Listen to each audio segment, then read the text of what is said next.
Let's see how good the Intel G3 Extreme really is. We are testing an abundance of games here on the MSI Claw 8EX AI Plus, of course, with the G3 Extreme and 32 gig of RAM. But I do want to say this was all taken from an engineering sample from MSI that they lent to us, which I no longer have, so I can't run any more benchmarks just yet, but fingers crossed we'll get hands on a retail unit soon so I can do more tests. But this engineering sample actually had 7400 megatransfer RAM. So bear in mind that retail units should see a 3 to 5% increase in performance, and I'll actually do more tests when I get my hands on an 8500 megatransfer device. But this might help people that maybe are getting the One X Player 3 with the slower RAM, the 7400 megatransfer RAM, because that's effectively what I'm testing. I am testing as well low and high settings, as well as like 800p and 1200p in many games. So fingers crossed, this is what you want, because people keep complaining about people testing low only settings. Well, now you'll be able to see the difference between low and high and the kind of performance you can expect from buying a device with an Intel Arc G3 Extreme. So let's kick it off with 007 First Light, which I call Hitman 007, right? We're at 800p, no upscaling at all. This is the MSI Claw EX G3 Extreme with 7400 megatransfer RAM. Now we're just looking at average FPS here, just because I didn't want the charts to get too messy. They do get a little bit messy later. So on low, 13 watts, we're getting on average around 36 FPS. Bumping up to 20 watts sees an increase of 55% at 56 FPS. And jumping up to 35 watt maxed out, we see another nearly 34% increase in performance at 75 FPS. So that's really strong performance from low settings, like raster performance, raw performance at 800p. But I've also included here for you high settings. So at 13 watts, it's still playable at 34 FPS. Then we see a 44% increase in performance at 20 watts at nearly 50 FPS, and another 22% increase in performance at 35 watts at a solid 60 FPS. It did fluctuate, but on average, it was 60 FPS, which is really strong performance here from 007 First Light, brand new game. Again, this is raw performance, everyone. No upscaling, no frame gen, nothing like that. This is just rasterized performance, which is really cool. Now let's jump it up to 1200p and see if it's still playable. And in some instances it is, but in others it might not be. So this is the low preset just here, 13 watts, not playable in my opinion at 27 FPS, but kick the power up to 20 watts and then we become playable at 36 FPS, which is a 33% increase in performance. Jumping up to 35 watts sees another 20% increase in performance. So that's 44 FPS on average, which is really good. Jumping the preset up to high sees 22 FPS at 13 watts, which again is nowhere near playable, but I just wanted to include it anyway. And then 20 watts sees pretty much the same FPS as we got with low settings. It's exactly the same, right? So we're getting 36 and 36, and I hadn't even realized until I'd made these charts that the same thing is on high settings. So 35 watts from low to high, we get the same FPS. So 007 I think is a massive win. It's totally playable. I played it for a good amount of time when I was testing stuff, and it's just really fun. Now, for those that didn't see it, I will include the Cyberpunk results just here, but because I'm lazy and I'm on a time crunch, I'm going to pull that information from my other MSI video and just drop it here so I don't have to read through it all again. So check that out, basically, if you're interested in Cyberpunk. The video's chaptered, so if you want to see other games, just skip ahead. So Cyberpunk 2077 at 800p, this is raw performance, no upscaling at all, 10 watts gets us 42 FPS on average with lows of 29. Doubling the power to 20 watts sees a 97.6% increase in performance. It's nearly 100% increase in performance. That is absolutely mental. So 20 watts, all low, no upscaling or anything, gets us 83 FPS. Bumping up straight up to full power, 35 watts, sees 100 FPS. That's another 20% increase over 20 watts. That is just ridiculous. So now let's do this again. But this time we're doing 800p high preset, no upscaling, nothing. I've ditched 10 watts just because I'm lazy and I didn't have much time with this, so I'm trying to bash out as much as possible. But 20 watts on high preset, raster performance, 73 FPS. And bumping up to 35 watts sees an increase of 20.55, so nearly 21% increase in performance, getting us on average 88 FPS. Pretty mental. And yes, I know you're going to ask, what about native resolution? So let's go through that, shall we? We've got 1200p just here, raw performance, 20 watts on low gives us 56 FPS on average, and bumping up to 35 watts on low sees 70 FPS. Pretty darn playable at native resolution, no upscaling. And now let's look at high settings, shall we? We've got 20 watts high, gets us 38, so nearly 40 FPS at 20 watts on the high preset is mad. And then we get a 21% increase by jumping up to 35 watts. But now let's add on XeSS and FrameGen. So at 1200p, right, we're going to compare the raw performance against XeSS quality and then XeSS quality plus 4 times FrameGen. And going from raster performance to XeSS quality nets us nearly 40% increase in performance. And then from XeSS quality to 4 times FrameGen, we're getting nearly 160% increase in performance, which is absolutely ridiculous. Now let's jump over to 35 watts. So adding XeSS quality nets us nearly 44% performance increase, and then from XeSS to XeSS quality plus 4 times FrameGen nets us another 150% increase in performance almost. And if we take a look at 20 watts versus 35 watts, I've got rid of the raster performance now. We are just looking at XeSS versus XeSS and FrameGen, right? Going from 20 watts to 35 watts nets us 25% almost performance gains just with XeSS. And then with FrameGen added, we get almost a 20% increase, jumping from 20 watts to 35 watts, which is mental. Now let's take a look at Doom: The Dark Ages. Now this one, everyone knows, is struggling a bit on the G3 Extreme right now. So I didn't get through testing all of the different power settings and different options here. I don't have the MSI EX anymore. I think I've already said that I've sent it back by now. So we just got the results that we've got, all right? So sorry about that. This is the 1080p resolution, right?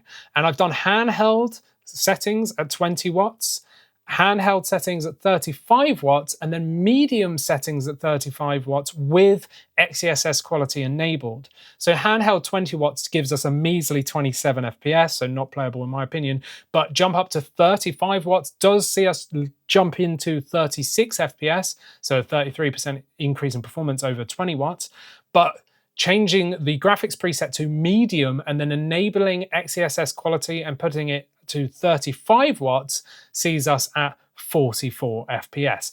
So a little bit on the lower side with these ones, but again, this is 1080p. There's no 800p or 720p settings just here. It was just the game only let me select 1080p, so that's what it was. And this was using the benchmark tool as well. Now let's go to Forza. So Forza Horizon 6, again, this is not the benchmarking tool. This is me, like my benchmark route through Tokyo City. So this is 800p Tokyo City. I've included no upscaling, so raw performance as well as XeSS quality as well, but only on 13 watts and 35 watts. I didn't have time to test it at 20 watts, but you know, you get the picture, right? So raw performance, low, 13 watts gets a nice 60 FPS, and with XeSS quality enabled, you get 65 FPS.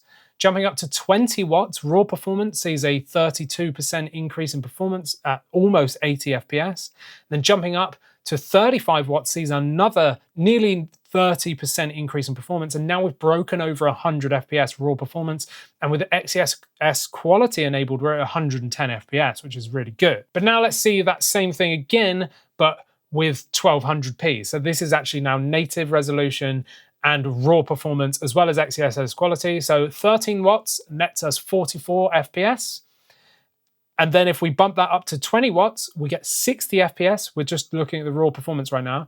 And then 35 watts sees 71 FPS. And you can see the percentage differences there on the screen.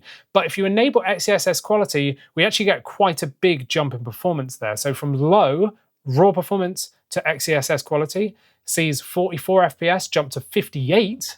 And the same with low 35 watts, 71 raw performance to 92 with XeSS enabled, and just powering through from 13 watts to 35 watts with XeSS enabled sees nearly 60% increase in performance, which is crazy. So totally playable, this game. But now let's take a look at high.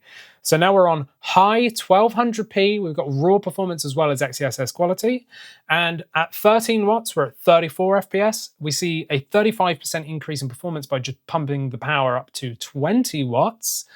And apparently I just didn't test raw performance at 35 watts. I've gone through all my footage and I couldn't find it. So I must have forgot. I was in a rush when I had that sample. I literally had like 2 days with it. So I did as much as I could. But anyway, if we enable XeSS quality, because I did test that at 35 watts, we get a 60% increase in performance from 13 watts to 35 watts, going all the way up to nearly 70 FPS. So I think that's really good. And Forza just ran beautifully. I didn't notice any micro stuttering or anything like that. It's much more playable than the AMD devices. But now let's go to Lego Batman, shall we? So this is Lego Batman, and again, only did a few tests here, so you're just gonna have to bear with me, sorry. So this was 1200p at low. Let's just look at that first, the first 2 bars on the chart there. So we got 13 watts, low, 1200p, got us 44 FPS on average, but jumping up to 20 watts saw a 43% increase in performance, and now we're breaking 60 FPS just here. But now let's jump to high settings at 35 watts, saw nearly 40 FPS raw performance at 1200p high settings, and throwing on XeSS quality saw a 15% increase in performance to 45 watts. But yeah, so it's still super playable. This game actually runs beautifully, as well as if you actually throw on frame gen. It's really weird.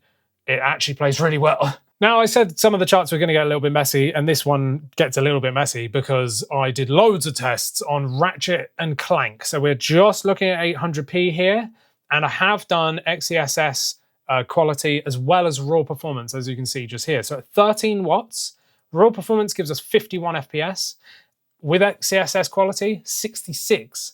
Throwing 20 watts into it though, we see nearly a 40% increase in performance of raw performance. Now I didn't try XeSS here, sorry, for 20 watts, but going up to 35 watts sees nearly 100 FPS, just raw performance, which is a 40% increase in performance over 20 watts. And then of course we've got XeSS quality breaking 110 FPS on average as well at 35 watts, 800p. Throwing on high preset, obviously all the numbers drop down a little bit. So high preset 13 watts, we're at 39 FPS and 46 FPS with XeSS. 20 watts, nearly 60 FPS, a 50% increase in performance, over 50% increase in performance over 13 watts. And then of course high 35 watts brings us all the way up to 80 FPS raw performance, and then 87 FPS with XeSS quality enabled, which is pretty nuts. And now let's throw it over to 1200p. I've done both low and high as well. So let's see this one, shall we? So we've got 40 FPS on low 13 watts. 20 watts sees a 37% increase in performance, and then 35 watts sees nearly a 30% increase in performance over that again. But look at the XeSS results. At 13 watts, we're going from 40 to 54 with XeSS enabled, and at 35 watts low preset, we're going from 70 to 90 by just enabling XeSS quality, which is pretty nuts. Now, high preset at 13 watts, pretty low, is like unplayable. It was a stuttery mess at 27 FPS. Throwing on XeSS quality though brought the frame rate up to 36 FPS, which was playable. 20 watts saw 38 FPS, which again was playable. And 35 watts, if you want to play on high, is where you want to be really at 1200p, right? Because raw performance, no upscaling, saw 53 FPS, which is a 24% decrease in performance over low settings at 35 watts. But throwing on XeSS quality saw it jump from 53 to 68 FPS. at high settings 1200p. And then finally, I also wanted to show off Hi-Fi Rush as well. Now at 10 watts, 1200p, high settings across the board, at just 10 watts, we were getting between 60 and 80 FPS, which I think is incredible considering it's only 10 watts and it was super playable. Depending on the area, it fluctuated around. I didn't actually record an average just here. I was just playing the game and I just recorded it on the camera, so you can see that. But still, 10 watts, 60 to 80 FPS, all high, no upscaling or anything, native resolution, so raw performance here. Really, really good for 10 watts, super playable. So like indie games and stuff, you're gonna need literally like no power here. I've just been doing like really demanding games here, but indie games, you're gonna get battery life for days, basically. And overall, I'm really impressed here. I'm impressed with the performance. Obviously, Doom performance was a little bit meh, but again, going from like a Z1 Extreme to a Z2 Extreme to the G3 Extreme is a huge leap in performance, it really is. If you haven't seen our video last week where I literally compared the Z1 Extreme, a Z2 Extreme, a G3 Extreme, and a 395, go and check that video out because you'll see how much more performance the G3 Extreme is getting compared to those other devices there. But hopefully you've enjoyed this video. Fingers crossed, very soon I'll have a retail unit land where I'll be able to test all these games or different games again, because bear in mind, all of these results were showing from a device that only had 7400 megatransfer RAM, whereas retail units will have 8500 megatransfer RAM. So we should see 3 to 5% increase in performance with those retail units. But I still wanted to make this video just because I had the data anyway, and people might just want to see it. So let me know all your thoughts down in the comments whilst you're down there. Like this video, subscribe, become a member, and you get to chat to us over on our private Discord. And I'll see you in the next one. Thanks for watching.